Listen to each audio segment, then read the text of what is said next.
Another top story this hour, the authorities in the US state of North Carolina are warning of a rising risk to life after record amounts of rainfall were dropped by Storm Florence. The governor says flash floods and river floods are likely and has urged people to stay off the roads. Chris Buckley is there and sent this update.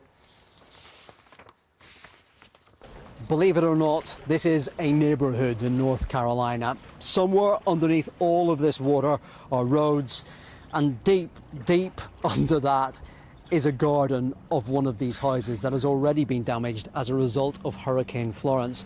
Of course, the hurricane has now been downgraded. It is now Storm Florence, but there are still real worries. And that is because all of this water has been left behind and still the rain falls. And further inland, there is particular concern about rivers overflowing, about dams potentially breaking.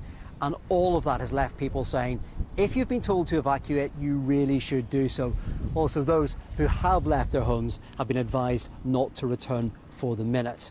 Looking forward, the big problem about this whole storm, as it has been for some time, is the fact it is so slow moving. It is essentially hanging over the Carolinas and dumping a huge amount of rainfall. In some cases, it's actually record rainfall for certain parts of the Carolinas. Now, when you take a look around, you can see just on that barricaded up window, there is a message that basically says, "Florence, be gone." The problem is the storm isn't going anywhere at the moment. And ultimately, there is a concern about when all of this rain will stop and people will be able to recover. Well, it's not just the Far East that's dealing with the devastating aftermath of a storm. In the US, officials in North and South Carolina say Tropical Storm Florence has caused historic and unprecedented flooding. At least 15 people are now known to have died as a result of the storm, which is now weakened. But authorities are warning that more heavy rain is likely and it may still trigger flash flooding and landslides. One of the worst affected areas is Jacksonville in North Carolina, from where our US correspondent Cordelia Lynch sent us this report.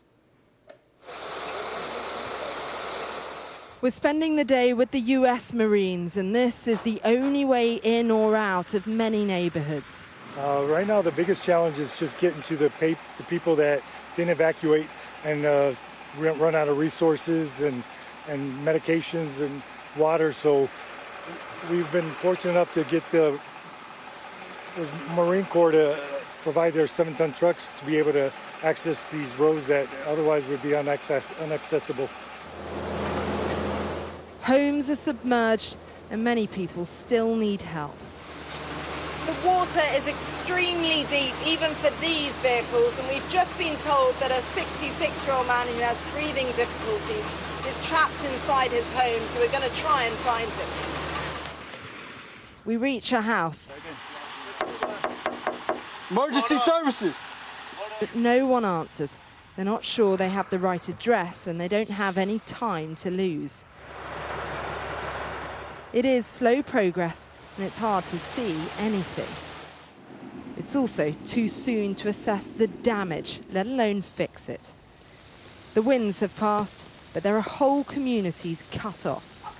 The lack of power is a major problem. More than 500,000 people are without it in North Carolina. Here, the cables have been torn down by this huge tree, obviously posing a serious danger, and it could be weeks before they're restored. There have been some fragile, lucky escapes. A baby carried to safety. But there are still stark warnings.